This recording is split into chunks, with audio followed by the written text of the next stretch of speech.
We are meeting at an important moment for the Aid for Trade initiative and for global trade more widely.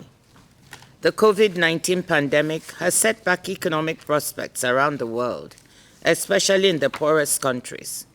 Supply chain disruptions have fueled inflation that has battered the purchasing power of households.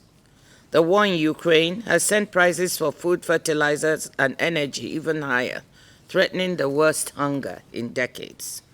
Increasing trade capacities of developing countries and LDCs will be critical.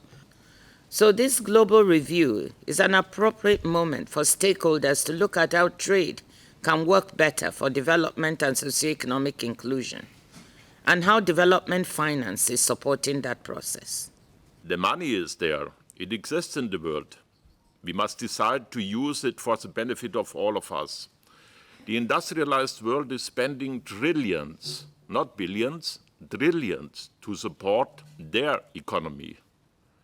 Developing countries cannot do this themselves. They need so much more global solidarity. When COVID hit our countries, especially the smaller ones in the region, the impact was widespread to the extent that we can talk of this as hitting an entire ecosystem, not only within the individual countries, but aggregated into the region.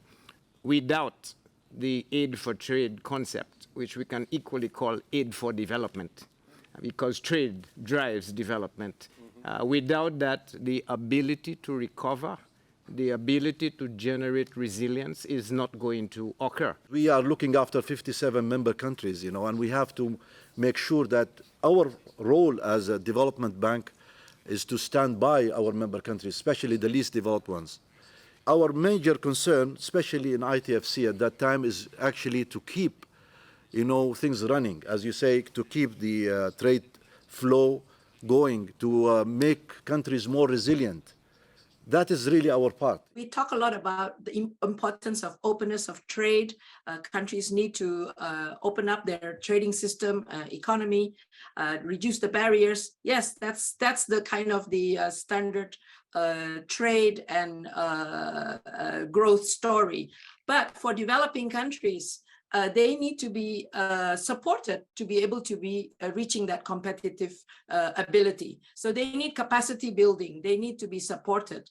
And that goes through a range of policies. It's the infrastructure, it's the logistics, it's the systems for cross-border trade, it's empowering the SMEs, making sure that the distribution of the benefits of trade are going to be equally distributed. Otherwise, there will be pushback and resistance. Trade is part of the solution.